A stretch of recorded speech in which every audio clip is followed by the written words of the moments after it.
I don't know. Something that's very important for life as a Jew. Very practical for life as a Jew. Something that is relevant every single week.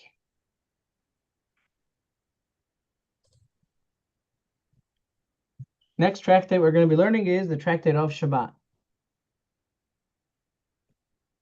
Okay, but let's not get too far ahead of ourselves. Let's start with the blessing that we make when we learn Torah or before we learn Torah. Baruch atah Adonai Eloheinu melech haolam asher kiddushanu b'mitzvosav v'tzivanu al divrei Torah. Here, I think this is the one I need. Here.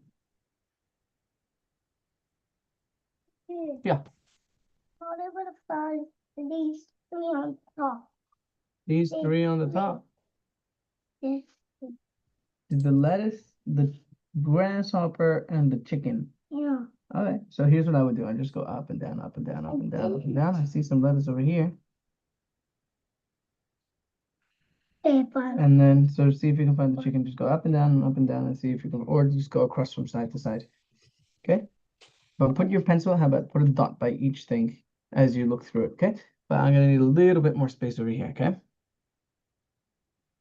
Okay. Okay. So just tap it. There he is. What Sorry? did I tell you, Rabbi?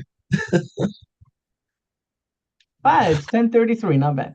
Good morning, Zalman. How are you? Good morning. How are you? Thank the good Lord.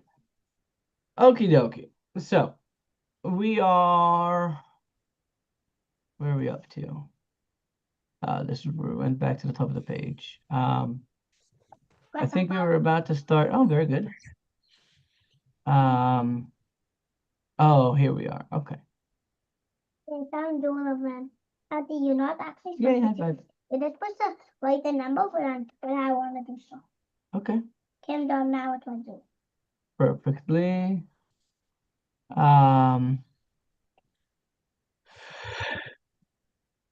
Okay. So we discussed again we discussed at length the fourth blessing of the grace after meals and why it was enacted with those who were murdered in Beitar at the time of the Bar Kokhba rebellion. And then we have again a discussion about, okay, you can take a paper from the top of the printer and color something if you want, draw something if you want. Okay, or you could listen. And then we discussed again a discussion that we've had earlier about blessings, the source in the Torah for blessings before and after food. Today we begin we continue the discussion. Okay.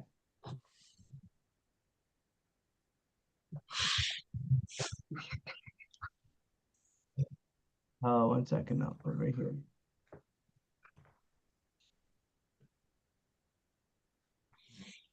Okay.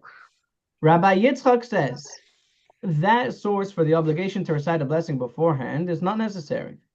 As it says, and he will bless your bread and your water. Do not read, and he will bless, rather, and you will bless.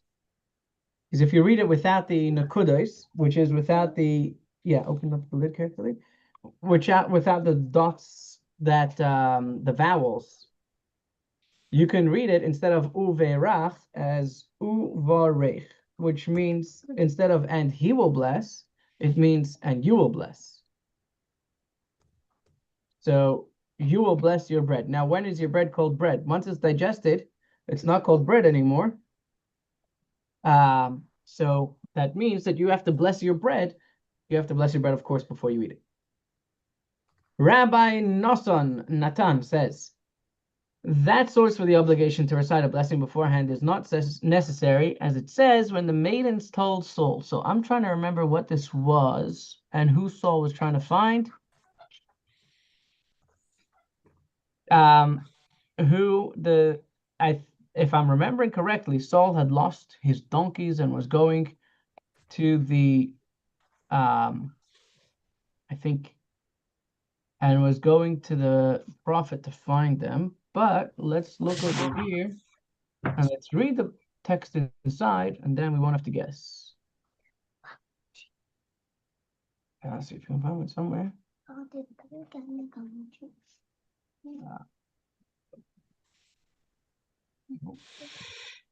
Look for Chabad.org, because I know that I can rely on that translation. You want me to print for your coloring sheet? Let me see in a minute. Okay. 9, and what verse was it? 13. Okay. Let's read this together. Now there was a man of Benjamin, and his name was Kish, the son of Avil, the son of Tzror, the son of Bechoras, the son of Aphia, the son of a Benjamite man, a mighty man of power. He had a son, his name was Saul. Anyone heard of Saul before? You're a king. He became a king. What number king of the Jews was he? First. Very good. He later on became the first king, but before then, he was young and handsome. There being no one of the children of Israel more handsome than he, from his shoulders and upwards he was taller than any of the people. Now, the she-asses of Kish, Saul's father, became lost. And Kish said to Saul, his son, now take one of the servants and arise, go seek the she-asses. And he passed through Mount Ephraim, and he passed through the land of Shalisha, and he didn't find them. They passed through the land of Sha'alim, and they were not there, and he passed through the land of Benjamin, and they did not find them. These donkeys had run far away. When they came to the land of Tzuf, Saul said to his servant who was with him, come, let us return, lest my father cease to worry about the she-asses and worry about us. And he said to him, I guess the servant said to Saul, behold, now a man of God is in this city, and the man is held in high esteem. Everything which he speaks surely comes to pass. Now let us go there. Perhaps he will tell us our way upon which we have gone. And Saul said to his servant, and behold, if we go, what shall we bring to the man? For the bread is used up from our vessel, and there is no present to bring the man of God. What have we? The lad answered Saul again, behold, I have in my possession a fourth of a shekel of silver, and I shall give it to the man of God, that he may tell us our way. Formerly in Israel, when a man went to inquire of God, he would say thus, come and let us go to the seer. For he who is called a prophet today was formerly called a seer. And Saul said to his servant, well said, come, let us go. And they went to the city where the man of God was. As they were going up the ascent to the city, they found young maidens coming out to draw water. And they said to them, is the seer here? Now, these next verses are the important ones for our passage in the Talmud. They answered them and said, he is. Behold, he is before you. Hurry now. For today he has come to the city. For the people will have the sacrifice of the day in the high place. When you come to the city, straight away you will find him before he ascends to the high place to eat. For the people will not eat until he comes, for he will bless the sacrifice, and afterwards the invited guests will eat. Now go up, for at this time you will find him. So we see from here that they would not eat until they first made a blessing. And so we see that we have in Scripture a source, a formal source for a formal blessing before eating. As soon as I'm done reading this part, okay? Yeah, give me 2 minutes. Well, I only have this pencil. I don't really have comic stuff. They went up to the city as they were coming into the midst of the city, and behold, Samuel was coming out toward them to ascend the high place. Now the Lord had revealed to Samuel one day before Saul's coming, saying, at this time tomorrow I shall send you a man from the land of Benjamin, and you shall anoint him to be the ruler of my people Israel, and he will save my people from the hand of the Philistines. Now it's important to note that the Philistines is not the same as the Palestinians. For I have looked upon my people, for their cry has come to me. And Samuel saw Saul, and the Lord said to him, behold, the man about whom I said to you, this one will rule over my people. Saul approached Samuel inside the gate and said, tell me now, which is the house of the seer? And Samuel answered Saul and said, I am the seer, and you shall eat with me today, and I shall send you away in the morning, and all that is on your mind I shall tell you. And concerning the she-asses which are lost to you, and you have sought them as of today, 3 days, do not take them to heart, for they have been found. And to whom does all that is desirable in Israel belong? Is it not to you and your father's house? And Saul answered, am I not a Benjamite of the smallest of the tribes of Israel, and my family the least of all the families of Benjamin? Now why have you spoken to me in this manner? And Samuel took Saul and his servant and brought them into the chamber. And he gave them a place at the head of the invited guests, who were about 30 men. So Samuel said to the cook, "Give the portion which I gave you, of which I said to keep it with you." And the cook raised up the thigh and that which was upon it, and placed it before Saul, whereupon he said, "Behold, that which has been reserved, place it before you and eat, because for the appointed time it is reserved for you, by saying, I have invited the people." So Saul ate with Samuel on that day. And they descended from the high place to the city, and he spoke with Saul on the roof, and that was where he anointed Saul and told him that he's going to become the ruler of the Jewish people. In the kids' room, yeah. Yeah, 1 second.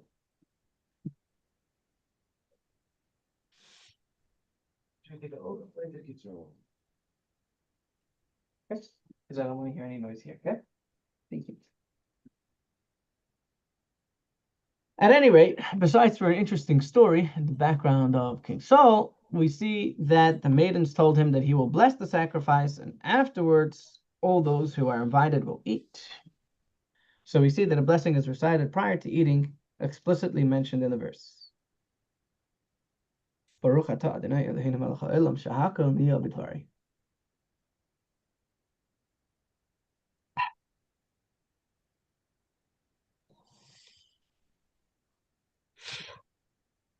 Good thing that we are all male in the room this morning.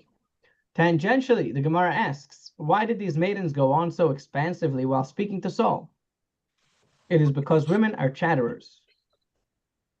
And Shmuel said a different reason. They spoke expansively in order to gaze upon Saul's beauty longer. As it is written about him, an excellent young man, no one among the Israelites was better than he. He was taller than the people from the shoulders up. Rabbi Yochanan said that their expansiveness was initiated by God, because one sovereignty does not overlap with its counterpart, even one hairbreadth. Saul's coronation was delayed so that Samuel's leadership would not be curtailed.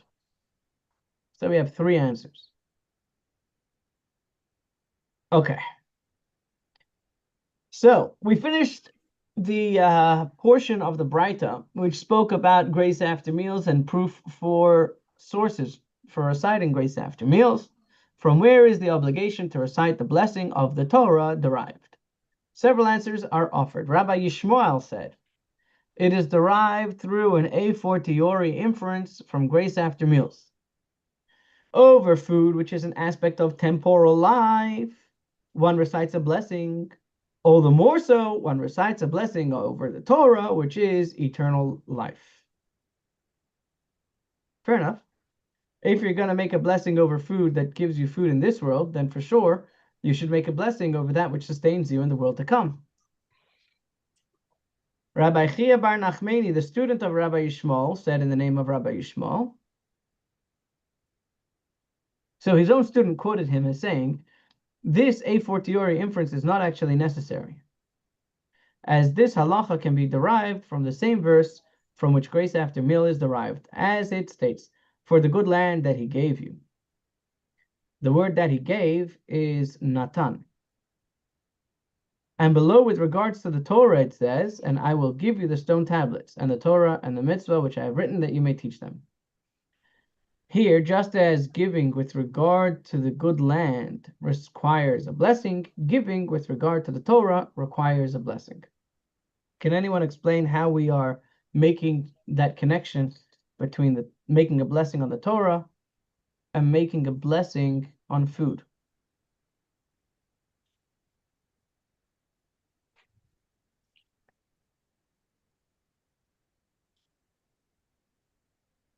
That they both come from God. That they both come from God. They both were given, correct. So I think we've mentioned this before, but sometimes if you have the same word specifically used in 2 different contexts, we can derive certain laws from one to the other. And this is an example of that. We have the word natan when it comes to food. We have the bread. We have the word natan as it refers to the Torah. And therefore, just as we are required to make a blessing over food, we are also required to make a blessing over the Torah. Concerning this verse, Rabbi Meir says, from where is it derived that just as one recites a blessing over the good that befalls him, he recites a blessing over the bad? What does it mean that you have to recite a blessing over the good just as you recite a blessing over the bad?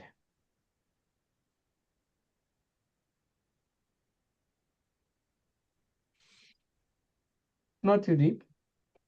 Who wants to tell us what does it mean to bless God over the bad just as over the good? Because Sorry? because everything comes from God, even the bad stuff. Correct. Everything comes from God, the good and the bad. And note that it's interesting. He says, yeah. Okay, so the verse states that the Lord your God gave you.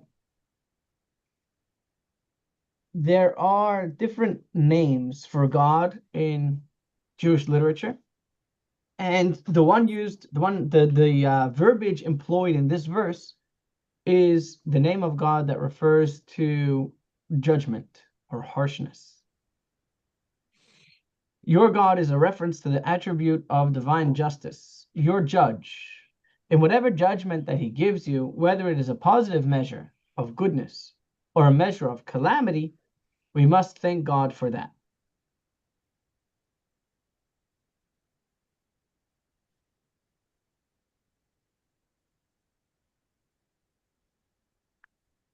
Rabbi Yehuda ben Beseira says, proof for a blessing over the Torah from a different verse is not necessary, as it says, for the good land. Two different matters are derived from different aspects of the word hatova. Tova, that is the Torah, as it says, for I have given you good teachings. Do not forsake my Torah. So the word itself, Tova, that refers to the Torah. And the extra hey in the beginning, Hatova, that is the building of Jerusalem, as it says, this good mountain, Hatov, and Lebanon. Back to the formula of grace after meals, the Gemara continues. It was taught in a brisa. Rabbi Eliezer says, anyone who did not say a desirable, good, and spacious land in the blessing of the land, and anyone who did not mention the royal house of David in the blessing who builds Jerusalem has not fulfilled their obligation.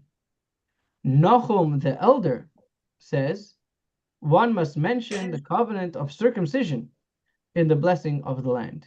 Rabbi Yosef says, one must mention the Torah in the blessing of the land.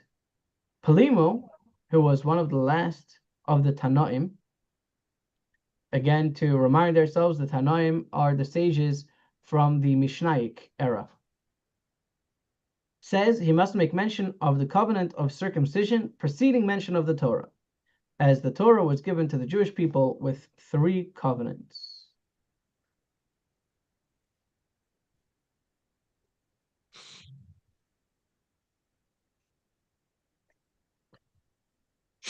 Page 49b finished. Let us go to, sorry, page 49. Where are we? 49b finished. 48b finished. 48, 49a. So the Torah was given with 3 covenants, and the covenant of circumcision was given with 13 covenants, as the word bris, covenant, appears 13 times in the portion dealing with the circumcision of Abraham. I'm just going to close my door so that the noise will be... Moshe, can you close the kids' room door, please?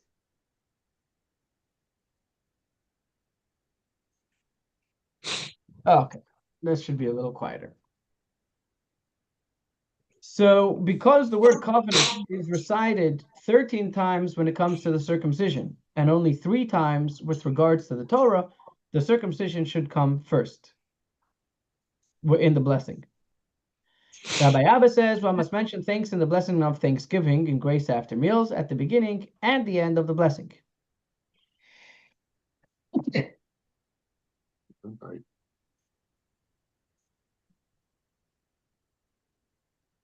One who decreases the number of expressions of thanksgiving may not decrease their number to fewer than 1. And if anyone decreases their number to fewer than 1, it is reprehensible. The Gemara added that the conclusions of the blessing of the land and the blessing who builds Jerusalem may also not be changed. Anyone who concludes the blessing of the land, who bequeaths lands and concludes the blessings who build Jerusalem. Sorry. With the formula who redeems Israel is an ignoramus, as he thereby corrupts the intention of the blessing.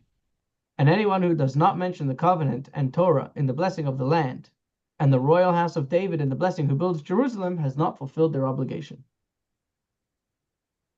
The Gemara notes that this brisa that we just extensively learned supports the opinion of Rabbi Ilah, as Rabbi Ilah said in the name of Rabbi Achar, in the name of Rabbeinu, which is Rabbi Yehuda Hanasi, the author of the Mishnah, compiler of the Mishnah.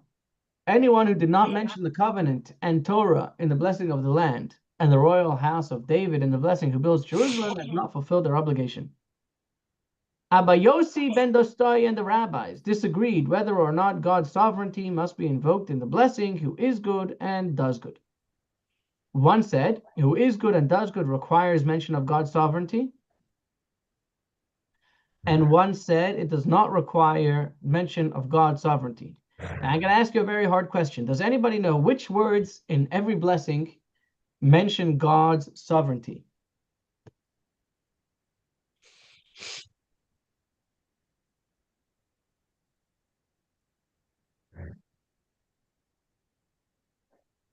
Every blessing? Every blessing has mention of God's sovereignty, or almost every blessing. Does anyone know which words are the words that mention God's sovereignty? King of the universe. Very good. You guys are good. Blessed are you, Lord our God, King of the universe, or Master of the universe. Or in the Hebrew, Melech HaOlam, King of the universe. Very good. So the question is, the fourth blessing, does the fourth blessing need to have those words or not?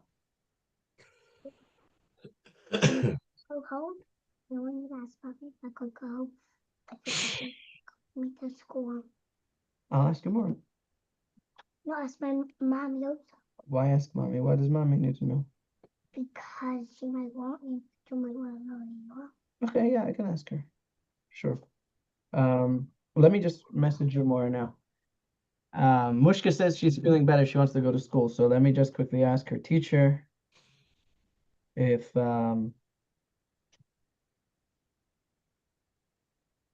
she can go.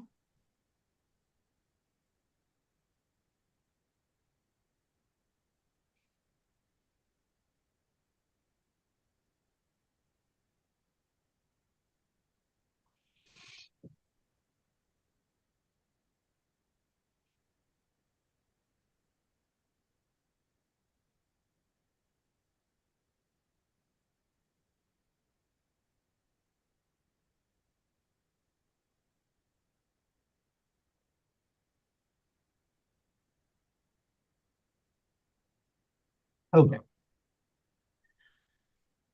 Let's backtrack again just a second. The blessing, the fourth blessing of the of grace after meals, there is a discussion as to whether there's a disagreement as to whether you need to say Melech HaOlam, King of the universe, in that blessing or not. So what's the reasoning behind that? The Gemara explains. The one who said that it requires mention of God's sovereignty holds that this blessing was instituted by the sages. So it is not a continuation of the previous blessings, and as an independent blessing, God's sovereignty must be mentioned once again. The one who said that it does not require mention of God's sovereignty holds that the obligation to recite this blessing is by biblical law, therefore it is a continuation of the previous blessings. The sages taught in a brisa. With what formula does he conclude the third blessing of grace after meals, which discusses the building of Jerusalem? Rabbi Yosei, the son of Rabbi Yehuda, says he concludes it with, who redeems Israel. This is perplexing. Is that to say that with the words, who redeems Israel, yes, he could conclude the blessing, but with the building of Jerusalem, that is not the way to conclude the blessing? That doesn't matter. That doesn't make sense.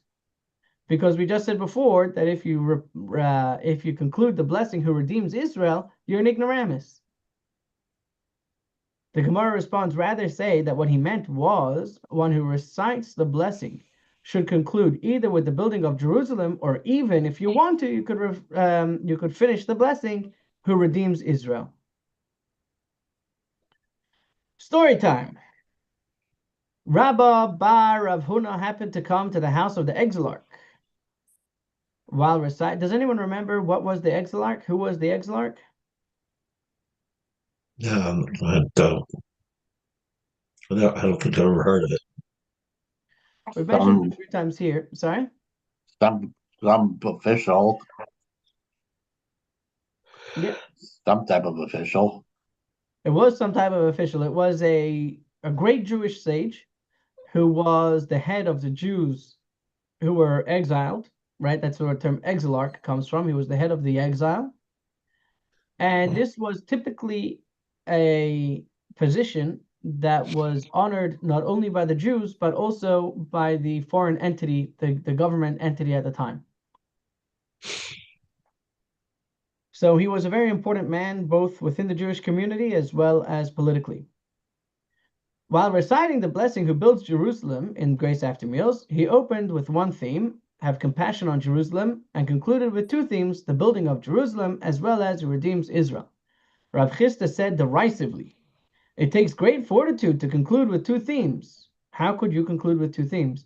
Wasn't it taught in the Brisa that Rabbi Yehuda Hanasi says one may not conclude with two themes? Each blessing should have its own particular ending.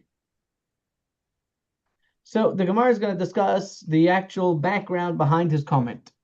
Rabbi Yehuda Hanasi says one may not conclude with two themes. Levi, his student, raised an objection to the opinion of Rabbi Yehuda Hanasi based on the standard conclusion of various blessings. The second blessing of Grace After Meals concludes for the land and for the food. Rabbi Yehuda Hanasi explained that the conclusion to that blessing is actually a single theme. We're thanking God for the land and the food that comes from it. Levi raised a similar objection from the blessings that conclude for the land and for the fruit. Rabbi Yehuda Hanasi explained that there too it means we're talking about land that produces fruit. Because if God would have given us a land that didn't produce fruit, it would not be the same gratitude that we have that God is giving us a fruit-bearing land. Levi cited two other blessings. What about the blessings that finish who sanctifies Israel and the seasons that we say in Kiddush on the festivals? So over there, Rabbi Yehuda Hanasi answered him, that's referring to God who sanctifies the Jewish people, and the Jewish people in turn sanctify the seasons. We're the ones who make Kiddush. So we're thanking God for giving us the power to make the holidays holy. And Rabbi? Yeah. What occurred to me? If you're in exile, the land isn't yours. So should you give thanks to the land that produces food, even though it is not your land? This is a very good question. And the answer to that question is that we are thanking God for the Holy Land, Eretz Yisrael, the land of Israel.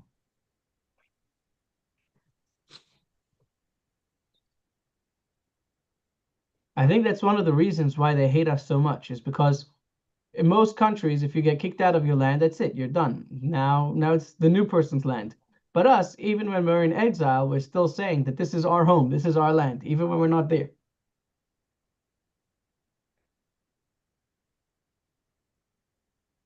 That's a good question.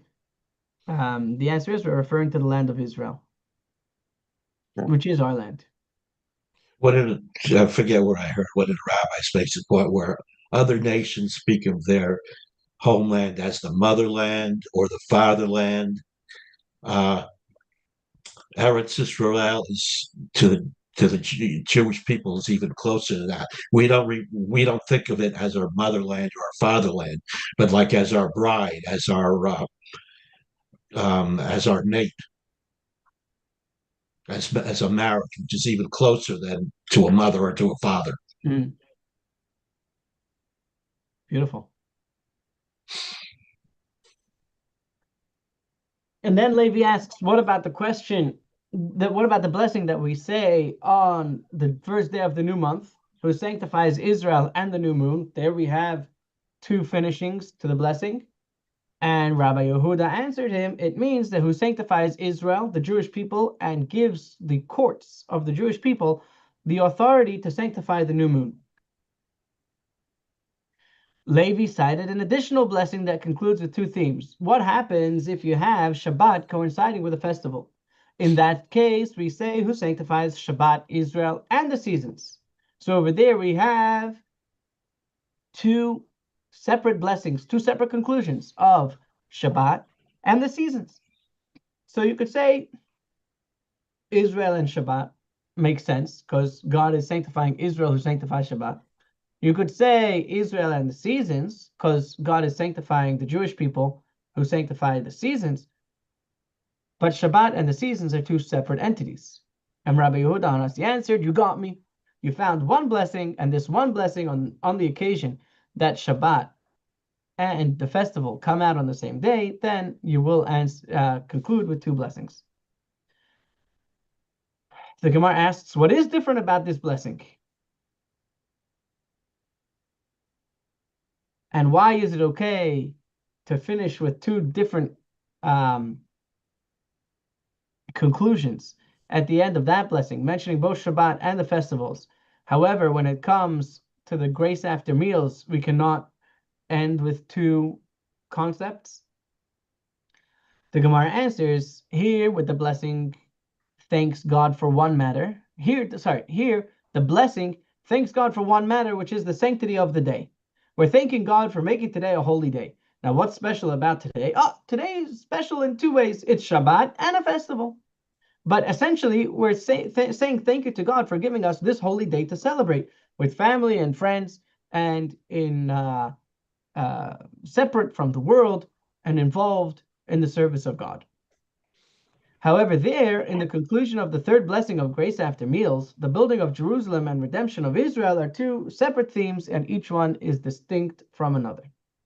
So now we know that you're only allowed to finish with one theme.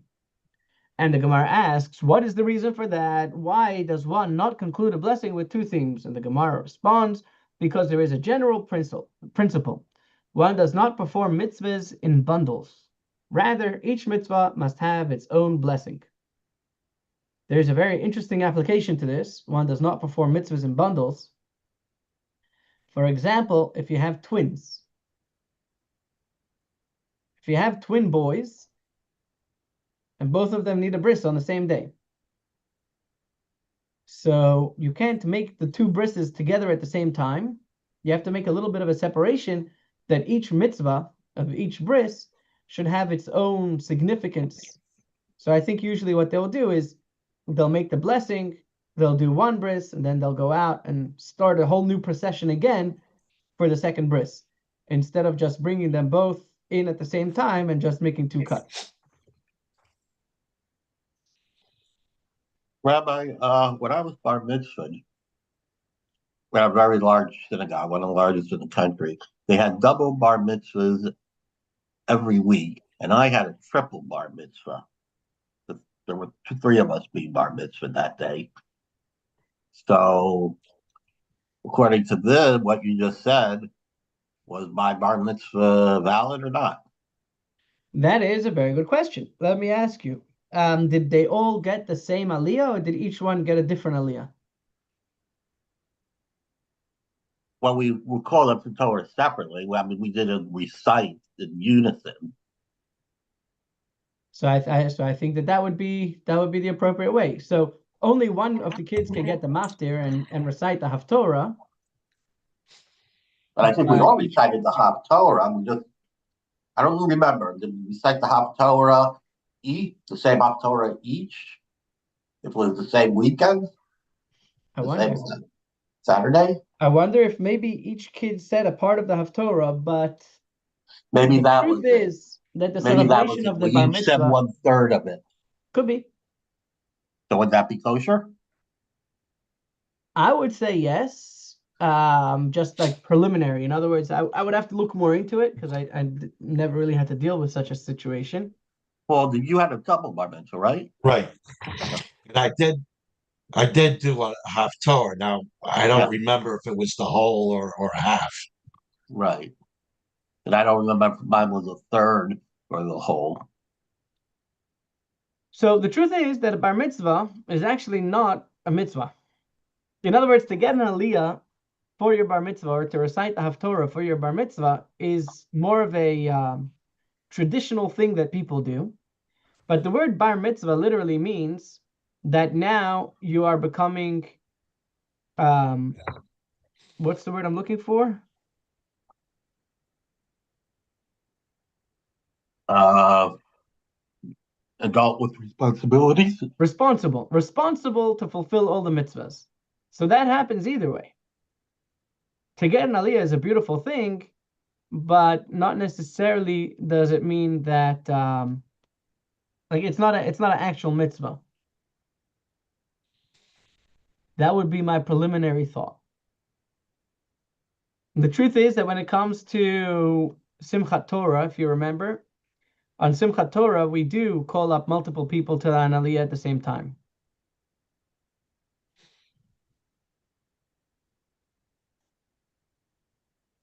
So I think it's only things that are actual mitzvahs that this would apply to.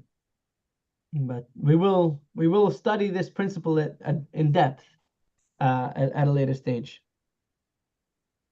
The Gemara has yet to arrive at a clear conclusion regarding the conclusion. We haven't yet gotten a conclusion about the conclusion of the third blessing of greatest after meals. And the Gemara asks, what conclusion was reached about the conclusion that we didn't have conclusive evidence as to how to conclude the third blessing? Is it supposed to be concluded with the building of Jerusalem or with the redemption of Israel? What is the correct verbiage to conclude the conclusion? And what conclusion have we come to with regard to the conclusion of concluding the third blessing? Rav Shesha said, if he opened with have compassion on your people Israel, mentioning redemption of Israel at the start, he should conclude with who redeems Israel. If he opened with have compassion on Jerusalem, he should conclude with who builds Jerusalem. Rav Nachman said no. Even if he opened with have compassion on Israel, he should conclude with who builds Jerusalem. Because it is stated, the Lord builds Jerusalem, he gathers in the exiles of Israel. This verse is interpreted to mean, when does God build Jerusalem? When he gathers in the exiles of Israel. The rebuilding of Jerusalem symbolizes Israel's redemption. On a similar topic, the Gemara relates, Rab Zera said to Rab Chizdal, let the master come and teach us some Mishnah. He responded, I have not yet learned grace after meals, and I'm going to teach you the Mishnah. He responded, what is this? Why do you say that you have not learned grace after meals? He said to him, I happened to come to the house of the Exilarch, and I recited grace after meals. And Rav Sheshet stiffened his neck over me like a snake, meaning he got angry and challenged me. Rabbi Zera asked, and why did Rav Sheshet become angry with you? He answered, I did not mention covenant, Torah, or sovereignty in grace after meals. Rabbi Zera wondered, and why did you not mention those themes? He answered that he did so in accordance with the opinion of Rav Hananel. So again, it's important to note that at the time that this story happened, the current formula of the standardized formula had not yet been canonized. So each person was doing based on what they understood from their teachers. So I was doing so in accordance with the opinion that Rav Hananel said in the name of Rav. As Rav Hananel said that Rav said, if one does not mention covenant, Torah, or sovereignty in grace after meals, he nevertheless fulfilled his obligation, because these themes are not applicable to all of Israel. Covenant does not apply to women. Torah and sovereignty apply neither to women nor to slaves. Therefore, he left them out, to be inclusive to all those who might have been around the table. Rabbi Zera said to him, Rav Shesha should not have been angry with you.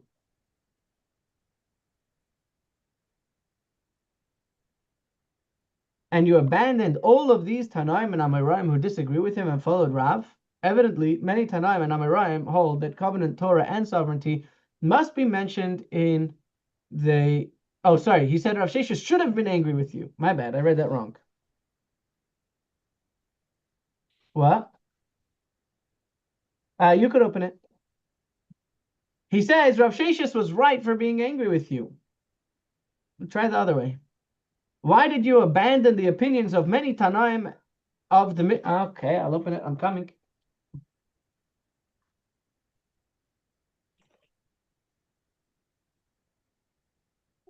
Oh. What? I put it somewhere. Many of the sages from the time of the Mishnah, which is the early sages, as well as the later sages, hold that these three themes of covenant, Torah, and sovereignty must all be mentioned in the second blessing of grace after meals. So why in the world did you skip them? You went with the opinion of Rav. He is a singular opinion when it comes to this topic. Rabbi Bar Chana said in the name of Rabbi Yochanan, the blessing who is good and does good requires mention of God's sovereignty. The Gemara asks, what is he teaching us that we did not already know? If you say that he's teaching us that any blessing that does not contain mention of God's sovereignty is not considered a blessing, didn't Rabbi Yochanan already say that halacha once? Rabbi Zeir said, Rabbi Bar Chana is saying that the blessing who is good and does good requires two mentions of sovereignty, one for itself and one for the blessing who builds Jerusalem. The Gemara asks, if so, that God's sovereignty must be mentioned the second time in the blessing who is good and does good to compensate for the fact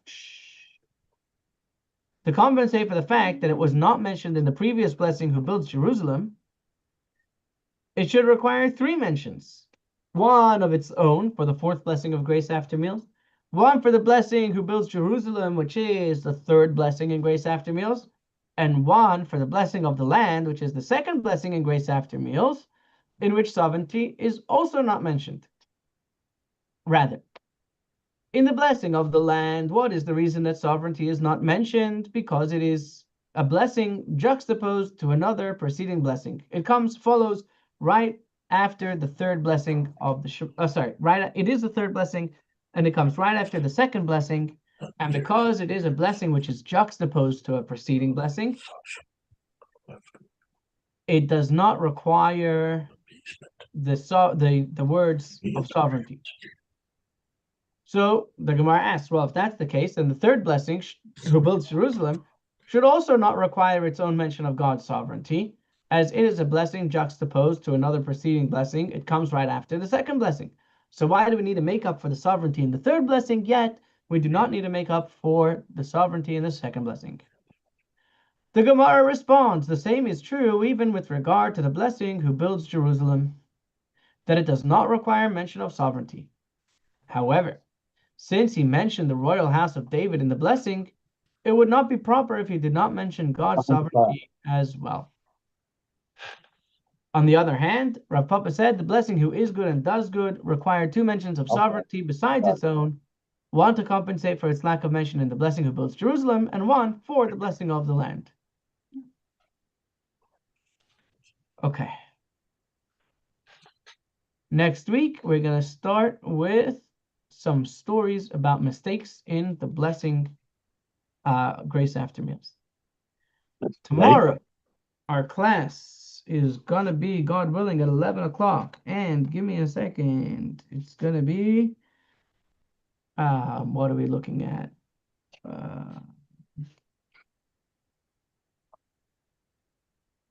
Oh, you are, but the pencil disappeared. Ta-da! I see you, but now I don't see you either. Ah, there we go. Here you are. Not feeling well?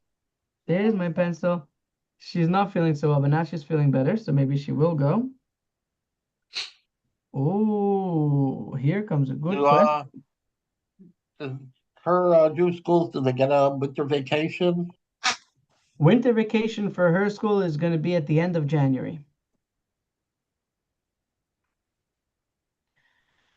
You ready for tomorrow's class? Tomorrow's class is titled, Where Were You When Joseph Was Sold? Who was wrong? Who prayed? And who should not have left? The Inquiry Commission's findings. It's a good one. Looking forward to see you there. Wishing you a wonderful day. And please, I see Zalman and Chaim have signed up for Thursday. If you have any friends that would like to join us as well, can share the information with them. Looking forward to seeing you guys on Thursday. Take care and have a wonderful